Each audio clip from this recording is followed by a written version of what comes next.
paredes de diferentes colores, acomodar en uno de los cuadrantes de ese círculo un mapa de la región de Italia, ¿no? Acá. Y para complejizar aún más la lectura, miren lo que hacen. Lo va elevando como por escalones. El murmullo de fondo, ¿dónde está?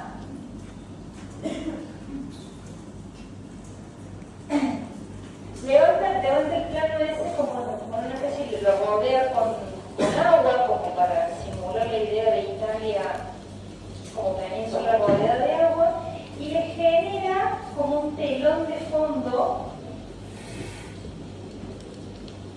Miren lo que es eso. Una cantidad de recursos que vienen del periodo clásico o vendrían del periodo clásico, el orden arquitectónico, columnas, arquitraves, glifos, metopas, un arco de triunfo por allá atrás que de noche se ilumina con neón. Para seguir agregándole cosas que le den interés a la arquitectura. Los capiteles están hechos de hojalata. En los arcos aparecen caricaturas con la misma cara de Charles Moore. ¿Sí? Hay todo un uso, insisto, banal, vacío, de cuestiones que vienen del clasicismo puestas allí. Esta imagen, esta diapo, es la concreción de la posmodernidad por excelencia, de alguna manera. Cuando digo así, la arquitectura posmoderna es esto, indudablemente. Y esto es lo peligroso, porque esto, ya en un tiempo de la cultura de la imagen, porque la posmodernidad es un tiempo de cultura de la imagen, estas ideas toman y prenden en cualquier lado. Y yo les voy a contar lo único que conozco, así a cabalidad, una placita, también Plaza de Italia, en Córdoba, hecha por Miguel Ángel Roca, que plantea de nuevo también esta idea de los círculos tomados de Charles Moore, pero como Miguel Ángel Roca es un gran admirador de Luis Kahn, mezcla. Y aparecen estas fuentes de agua, hay 3 fuentes de agua que vienen como a parar a un espejo de agua que es como un cráter, no sé qué sería, porque tiene una forma también irregular, allí. Y finalmente, la más importante, que es esta que está acá, tiene una serie de imágenes alegóricas a Roma, ¿no? La loba, Rómulo y Remo y demás. Por eso digo, estas ideas son peligrosas.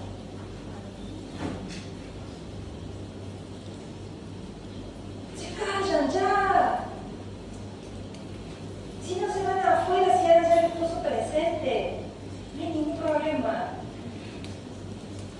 ¿Con qué sigo? A mí estos me encantan desde cuando yo era alumna. La mayoría no están más. Eran una serie de supermercados en Estados Unidos, los Best, la cadena se llama Best, y contratan para que les diseñen las fachadas de los supermercados es un grupo, se llama Side Project, eran un grupo que eran algunos arquitectos y muchos artistas plásticos. Entonces van a jugar con esos conceptos de la inestabilidad o de la posmodernidad. Entonces, fíjense, a este le ingreso parece que le sacaron un bocado y lo desplazaron. Este acá parece que tiene una fachada que lo estuvieron levantando. A este se está cayendo como si estuviera deshojando. Y acá prácticamente una ruina inventada donde no había ruina. Entonces, esta integración de los artistas plásticos que también buscan como esa inestabilidad o esa sensación o lo lúdico, ¿no? Como veíamos en las clases de recién, para una arquitectura que tiene que ver con, insisto, comercial, con una cadena de supermercados. Estas búsquedas de expresiones ligadas a la posmodernidad y a lo sobredimensionado y a lo banal, encuentran eco muy particularmente en la Argentina en Miguel Ángel Roca. Tal vez es uno de los arquitectos que más encarne esos valores de la posmodernidad. Y entre ellos, este edificio en particular es la sede del Banco Provincia de Córdoba en la ciudad de Buenos Aires, en el medio de la City, casi que está a una cuadra de la Bolsa de Comercio que les mostré de Mario Roberto Álvarez, ante un edificio con esa generosidad urbana como lo que les mostré de la Bolsa y demás, aparece este edificio de Miguel Ángel Roca, que trabaja casi como con una idea de lo del Banco de Londres, un eje principal de hormigón y una serie de bandejas y elementos colgados con paños inclinados, videos y demás, y de nuevo esta exageración de los elementos estructurales, que fácilmente tiene algún interés. Lo demás es una sobredosificación de la mayoría de los otros elementos de la arquitectura. Y como no le alcanzó a Miguel con ese, después sigue haciendo otro, y este está en Córdoba. En realidad lo que me interesa es que vean cómo se banaliza la arquitectura, cómo pierde sentido. Fíjense esta retícula hecha en hormigón armado exterior. ¿Tendrá algún sentido? Esta cerquita del Parque Sarmiento, lo acabo de preparar. Entonces aparecen como dos mallas, que son las que definen el edificio, estas dos estructuras por fuera trabajan, insisto, en hormigón armado, y en el interior una serie de bandejas y demás para la imagen del maestro. A lo mejor es que entraban así. Y este es creo el último que les muestro de Miguel Ángel Roca en la serie de los bancos. Ustedes la ven así, y más o menos, ¿no? Es uno de los bancos de la provincia de Córdoba en el Cerro de los Rosas. ¿Lo ven? Está ahí más o menos comprar. Es una reelaboración de Luis Kahn, ¿no? Está pensando como en los términos de Luis Kahn. Pero después la realidad, no sé qué nos pasó. Hay una pérdida de escala y una pérdida de proporciones entre el croquis y la realidad, ¿no? Como primer problema, yo el croquis lo compro, más o menos, porque dicen, bueno, una arquitectura inspirada en la obra de Luis Kahn. Hasta el croquis compro.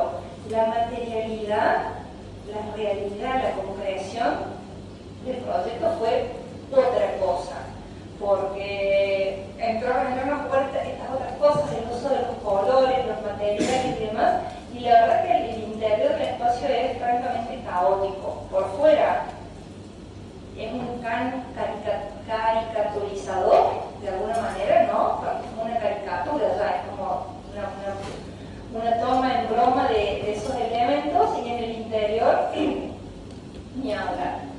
Pero por suerte hay otros momentos en la Argentina de uso de estas estructuras metálicas como las que veíamos por estas obras y demás, que sí fueron exitosas y que sí estuvieron a la vanguardia en un gran sentido. Este es el Hospital Vicente de Paul en la ciudad, en el norte, en Salta, ¿sí?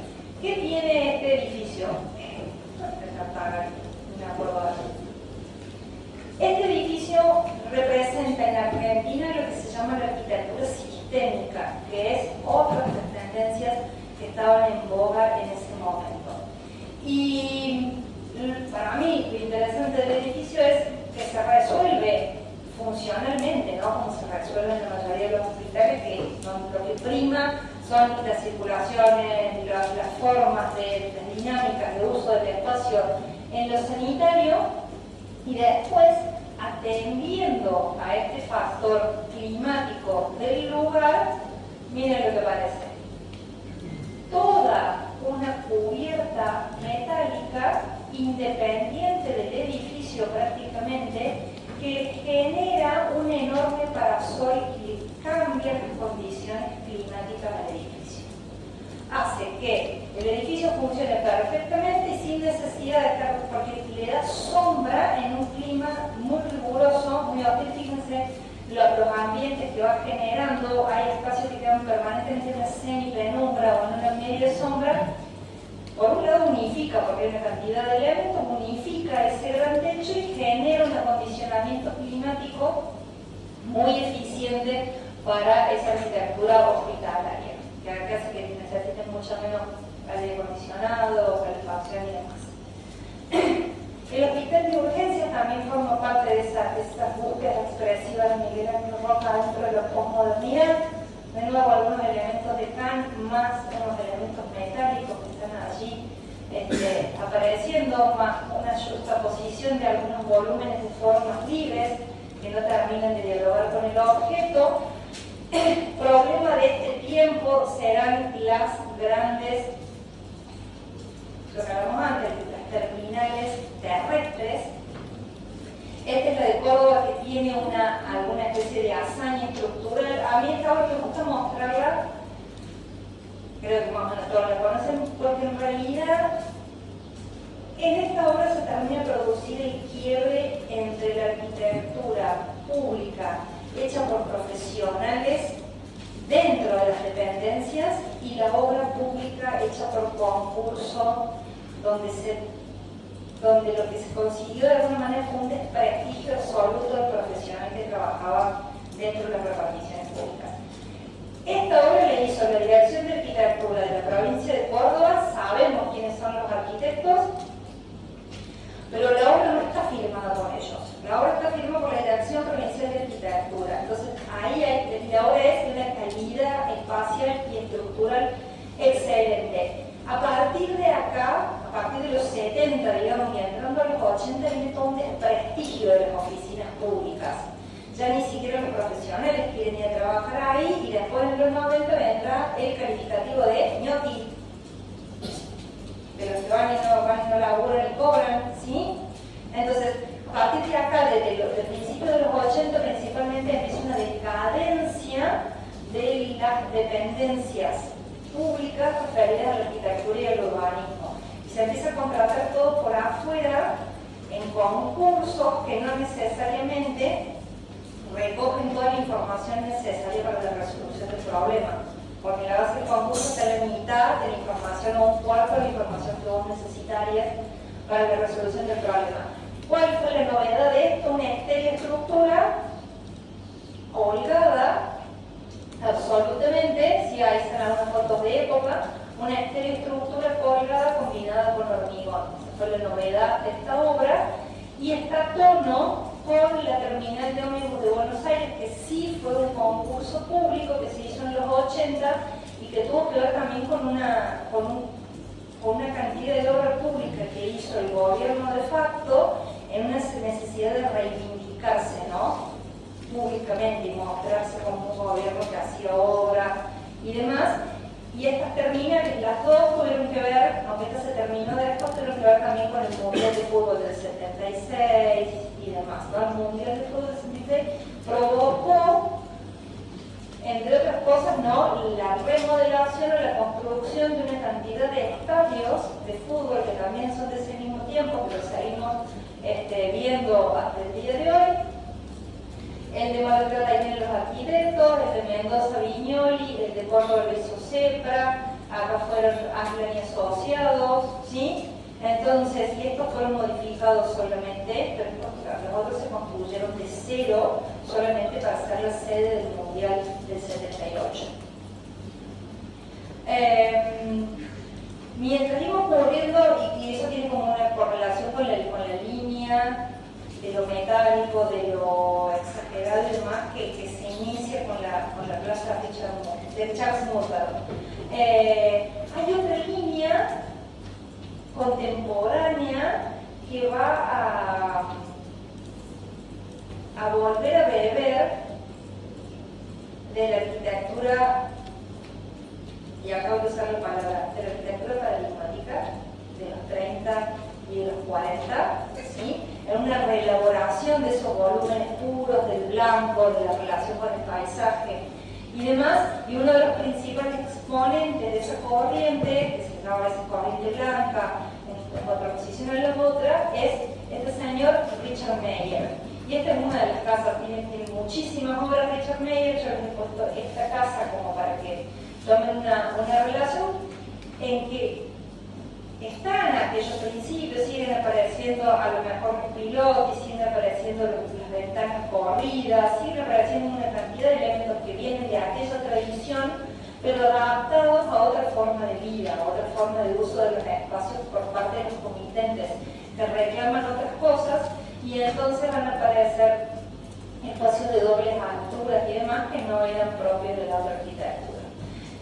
En esa misma tónica de lo vinculado a esa primera modernidad y reelaborándola, aparece también la obra de Mario Botta. Mario Botta es austríaco, y esta es una obra en uno de los lagos que era un límite entre Italia y Austria. A mí me parece de una simpleza y una exquisitez tremenda. Uno llega, la obra es un cubo, ahí vuelve la simpleza formal, ¿no? La obra se desarrolla absolutamente en un cubo que tiene un núcleo duro al medio. Llego a la casa a través de este puente, o sea que accedo por el nivel más alto de manera peatonal, pero por un camino que va por la ribera de la costa accedo desde la parte baja para entrar por el automóvil. Tiene como esa doble situación la casa, y va a tener esta situación de doble o triple altura y la simpleza formal que les decía recién. Inscrito en la misma línea, la obra que va evolucionando de los japoneses, Tadao Ando, principalmente está la conocen, a la casa esta. ¿Han visto otra obra de Tadao Ando? Bueno, ya más o menos saben para dónde va su arquitectura. Esta casa es una de las casas más reconocidas de él porque iba a volver a trabajar con un concepto que ustedes ya manejaron, dos núcleos unidos solamente por un pasaje que se da a cierto nivel, y el resto de la casa se desarrolla en dos bloques directamente. Y ese espacio, el bloque 1 tiene incluso esta cuestión, espacio para esta escalera y este aventanamiento que me da de testar a esta especie de patio semi hundido por allí. Toda la expresión de cada uno está en la textura del hormigón, en la calidad ejecutiva del hormigón, ¿no? Porque tengo que sacar el cofre, el hormigón tiene que ver con esa calidad realmente, con ese brillo, con ese pulido y demás, que me permita estas diferentes situaciones espaciales que se van generando principalmente a partir del uso de la luz, que es el principal recurso compositivo de la arquitectura de Tadao Ando. Dentro de la misma línea de los japoneses, esta arquitectura que está más ligada a lo modular, Araki plantea todo este museo a partir de una modulación en cubos que él va juxtaponiendo y va articulando en distintas situaciones con el uso de hormigón, de superficies reflectantes tanto en el interior como en el exterior. Ven, afuera hay una cantidad de reflejos que se producen a partir del agua, y en el interior los materiales tienen condiciones de pulido de espejo para también crear las mismas ideas de reflejo.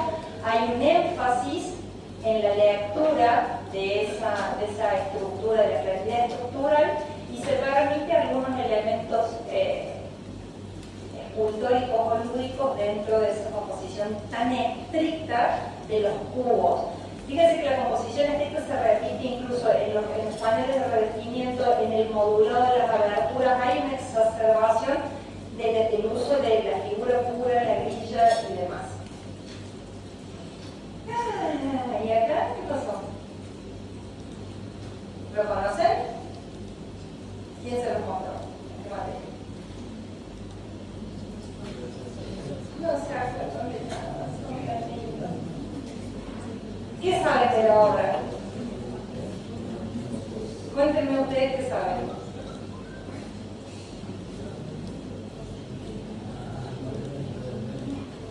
Algo.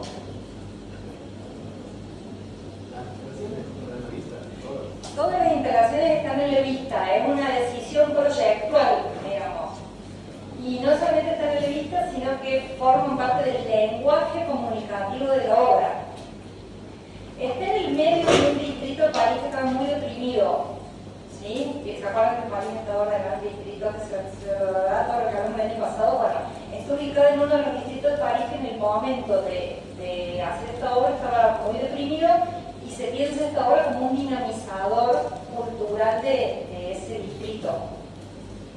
Entonces, el tema es que los arquitectos a los que contratan son todos arquitectos de renombre. Y también empieza otro fenómeno que es propio de este tiempo de la posmodernidad. Las ciudades se van a empezar a categorizar, a catalogar o a, qué sé yo, ¿cómo decirlo?, por tener obras de. Entonces, para que una ciudad tuviera cierta jerarquía, dentro del panorama había que tener una obra de alguien de renombre. Entonces, ha visto como una carrera que principalmente tiene lugar entre los 90 y la primera década del 2000, en que estos arquitectos, la mayoría de los arquitectos renombrados, se sobrecargan de trabajo porque las ciudades quieren tener una obra de alguien. Y este es el caso de estos dos señores que también tenemos que quedar posicionados de esa manera. La obra de un centro cultural fue sumamente discutida.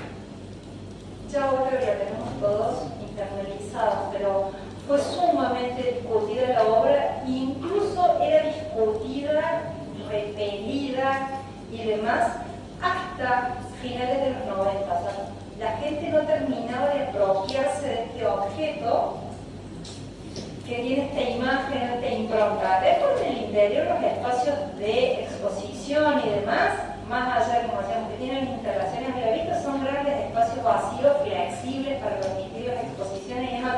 Pero bueno, este lenguaje casi industrial que tiene el centro cultural lo puso en esa posición dentro de la historia de la arquitectura. Otra obra que fue muy reconocida en su tiempo de construcción fue esta obra que es de Vittorio Gregotti, que es la Universidad de la Calabria, y que está construida como un puente. Es una alegoría de un puente, no una alegoría, una cuestión real de un puente. El terreno tiene cierta pendiente, cierta ondulación, el edificio se despega y se desarrolla acá arriba.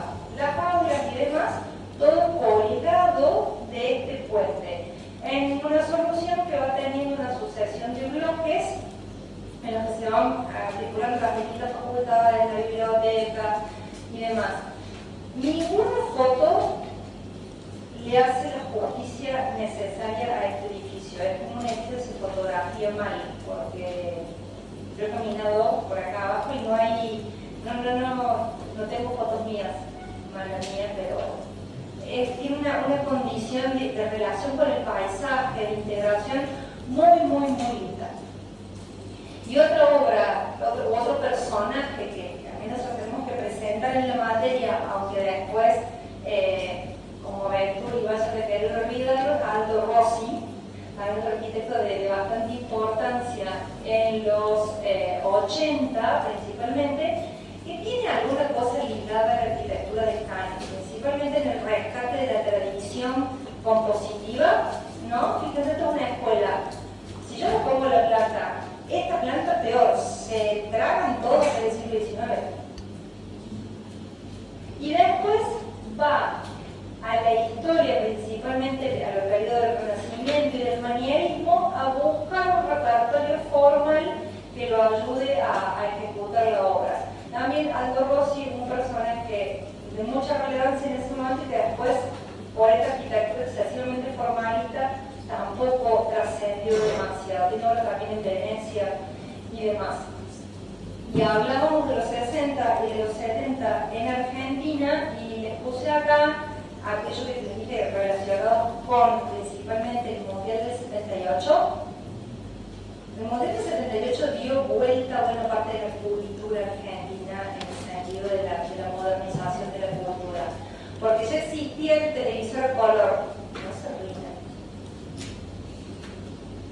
En algunas casas todavía había, en la mayoría de las casas había televisores blanco y negro, y la mayoría de las familias hizo un esfuerzo por comprarse un tele color, no como lo compramos ahora, pero el próximo mundial nos compramos una 50 y no sé cuántas pulgadas, donde la gente hizo el mismo esfuerzo en aquel momento por comprarse un tele color, y si no te lo podías comprar, te juntabas con un vecino que lo había comprado para ver el partido en color. Un montón, chicos. Pensarlo y tampoco hace hace mucho, pero en tiempo histórico no hace nada, ¿no? Estoy hablando de hace apenas 40, 40 y algo de años atrás. Para poder ver el televisor en color también tenía que cambiar la tecnología de la transmisión, ¿no? Porque la transmisión no se emitía en colores, pues cambió toda la tecnología de la transmisión. Y entonces se hizo necesario esta obra que está en la ciudad de Buenos Aires, que en su momento se llamó ATC, Argentina Televisora Color. Así de simple era la sigla, ATC, y que después se convirtió en, no solo la TV pública, ¿sí? Hoy se conoce como la TV pública, sí, Canal 7. No deben haber visto, pero cuando terminaban los programas aparecía como eso de todos colores y decía, así como en rayitas de colores. No saben de qué está hablando. No importa, yo sí estoy viendo, yo te voy a hablar. Entonces, ¿la Refri me dio? Bueno, gracias Refri. Piensen en el otro estudio que les mostré, el de Kenzo Tange, estaba todo hacia arriba, ¿sí? Y que no estaba tan lejos en el tiempo, son solamente 10 años entre uno y otro en cuanto a decisiones, y les dije que estos arquitectos habían bebido mucho de la influencia de los metabolistas japoneses. Pero acá toman una decisión absolutamente contraria. Construyen estos cuatro cubos,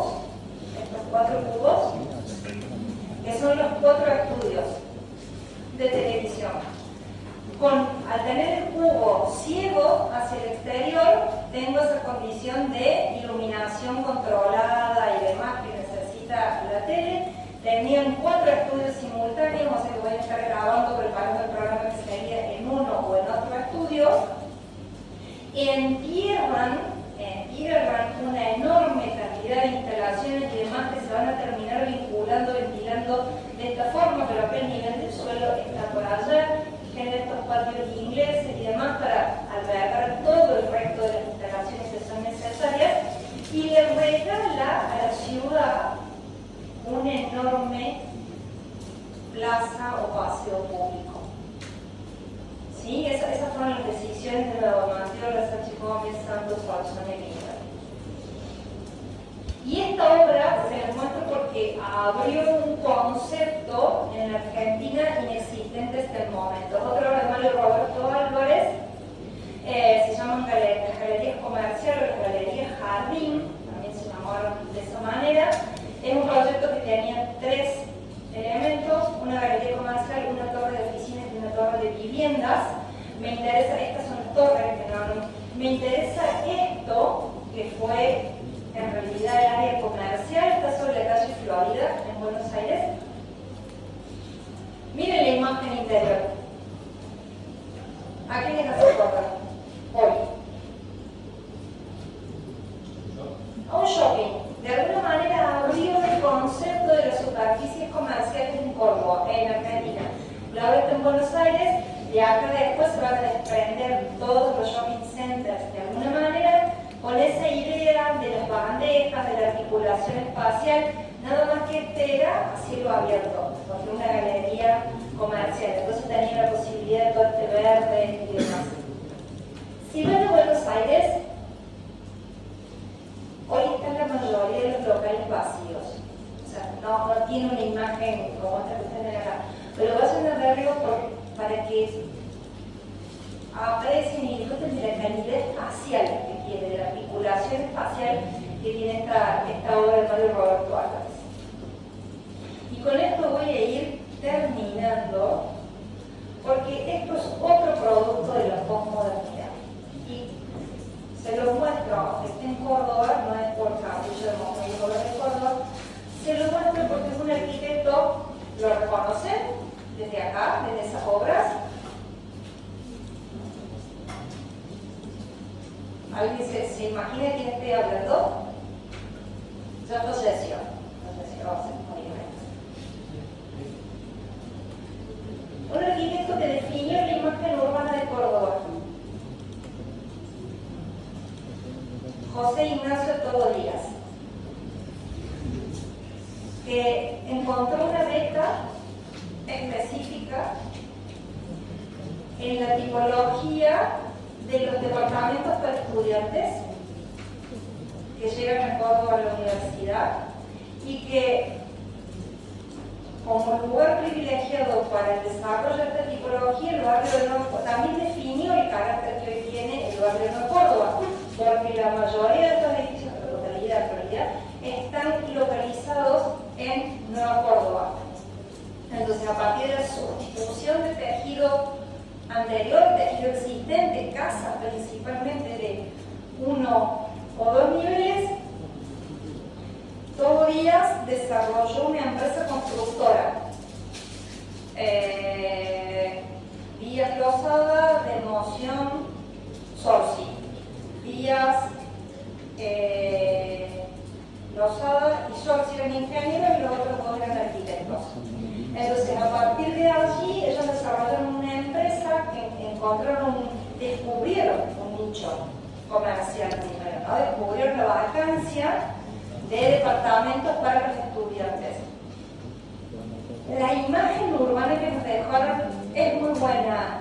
La calidad de los departamentos es bastante dudosa, porque acá también empezó de alguna manera esa especulación en aprovechar los metros cuadrados al máximo y definir, insisto, lo comentamos poco porque define una imagen postmoderna de alguna manera, apelando, fíjense, ya que mostrar algunos con más detalle, miren los repertorios formales siempre a partir del uso del ladrillo visto, del ladrillo como piel. Estos edificios todos por detrás tienen una estructura de hormigón armado, una estructura independiente, están revestidos con una piel de ladrillo visto.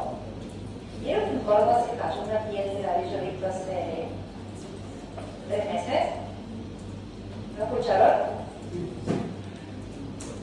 Una medianera, no de los edificios todos, pero seguimos haciendo lo mismo, una medianera así completa se desprendió y se cayó arriba de una casa, estaba al lado.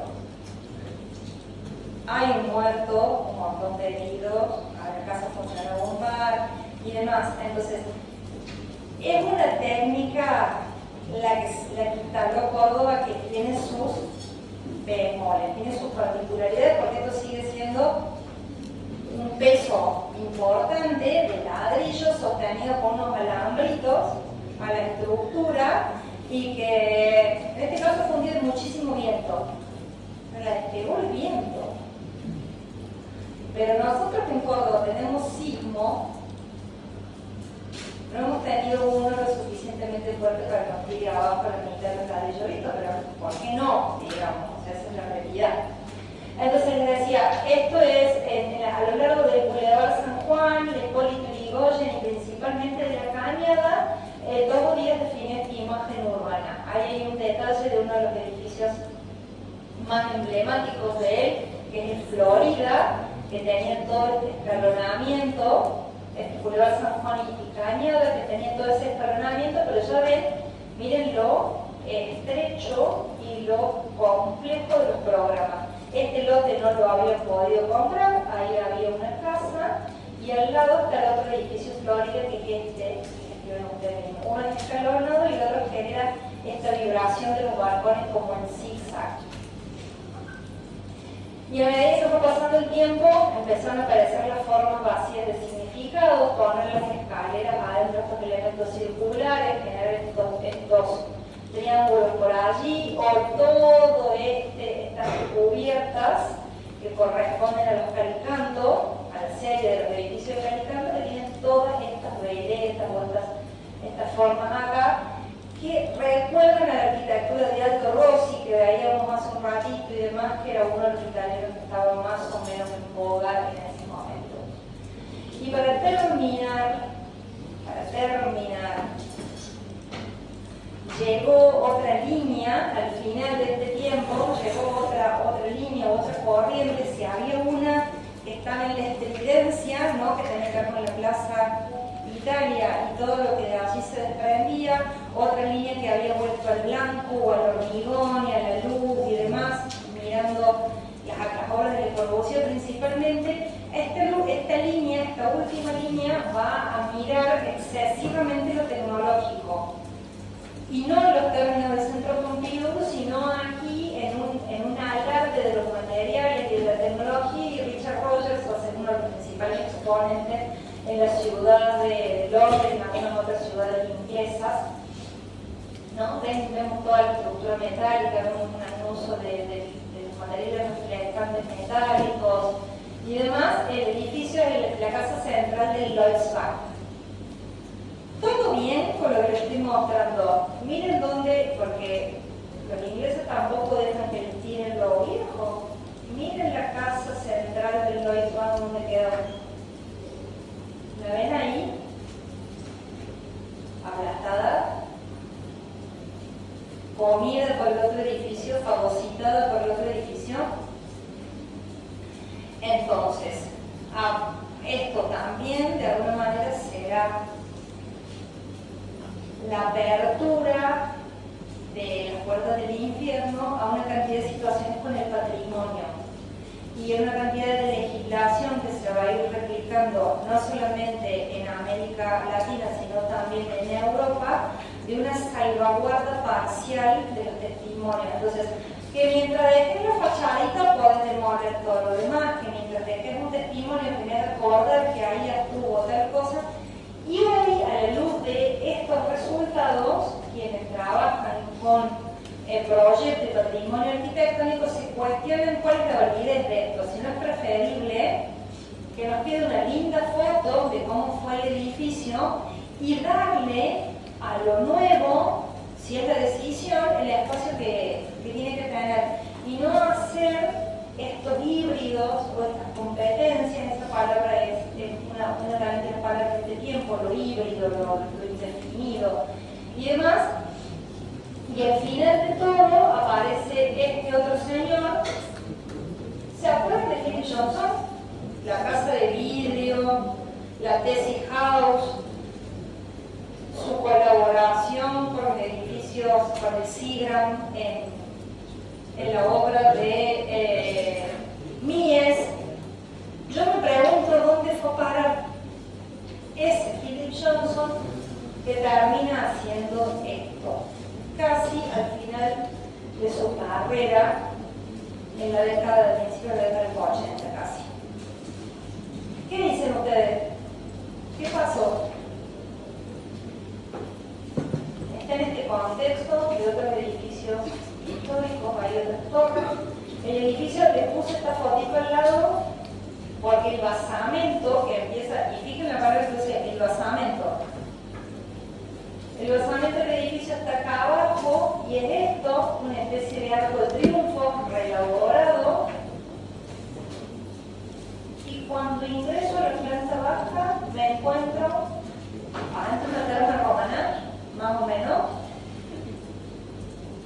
Y fíjense este coronamiento también casi innecesario al que llega Philip Johnson. Al mismo tiempo, Philip Johnson será el primer arquitecto reconocido con los premios Pritzker en la década de 70. ¿Sí? Entonces, de alguna manera encarna en sí mismo toda la evolución de la arquitectura moderna.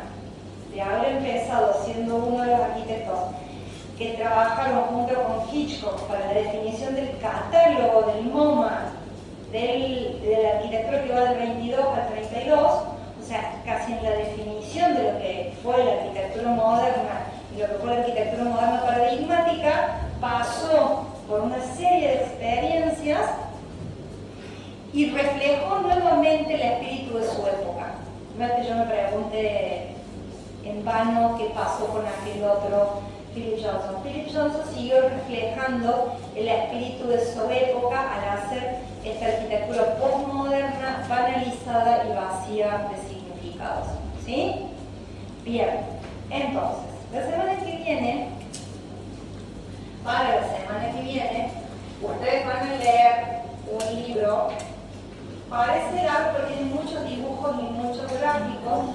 Ustedes van a leer un libro que se llama Aprendiendo de Las Vegas, que lo escribió Robert Venturi, como dije al principio. El libro tiene subtítulos y va dando ejemplos o va sentando algunas posiciones a partir de cuestiones de la realidad de la ciudad de Las Vegas. La escala de los edificios, cómo los edificios son algunos de ese símbolo, el rol que juega la cartelería en Las Vegas, desde qué distancia se ven las cosas, en la escala de esa ciudad en medio del desierto. Sí, va dando una cantidad de cosas de las cuales él espera que nosotros cuando lo volvamos a leer sacamos lecciones o aprendamos cosas de una ciudad que parecería no tener nada para decirnos más que esta imagen de lo posmoderno, de lo recargado, de la arquitectura parlante de alguna manera y demás. Entonces, con el libro leído, pero por favor bien leído, no soy parámetro, yo lo leí en menos de 2 horas. Digo, el libro se lee rápido porque va haciendo referencia a las imágenes y demás, ¿sí?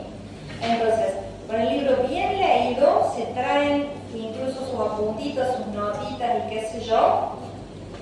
Y la semana que viene, acá con Flor y con Ana, vamos a definir qué va a hacer cada grupo.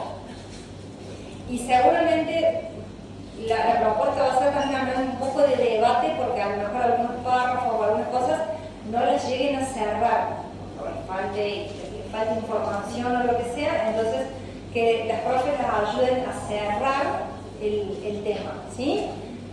Con lo que hagan ahí, más alguna tareita y demás, vamos a armar un seminario con exposición adentro o afuera, sabemos dónde, y el cierre. Y insisto lo que dijo Ana, el práctico tiene nota, el práctico forma parte de sus notas, o sea, ese sí es el último esfuerzo, o sea, estas 2 clases que vienen sí son su último esfuerzo para cerrar la materia. No la estamos cerrando hoy, nos quedan 2 clases con las cuales cerramos, ¿sí? Entonces, los que vienen súper bien encaminados, no pierdan el impulso para llegar a la promo. Los que vienen bien para la regularidad, lo mismo. Y a los demás, vayan completando todo lo que puedan para poder al menos recuperar y llegar a la regularidad. No se hagan los onzos, porque si no vienen esos días y ya tienen que recuperar, no sé qué van a hacer para recuperar esto. Pero sin esto no se van a quedar sin hacer esta lectura de este tiempo particular de la posmodernidad, ¿sí? Piensen que esta es la única evaluación que tenemos de esta unidad, así que... Pero que vaya el parcial, al final lo mismo. No el parcial que ya fue, pero vaya al final lo mismo. Así que sáquenle jugo, ¿sí? Bueno, terminamos antes para que no se enojen. Se pueden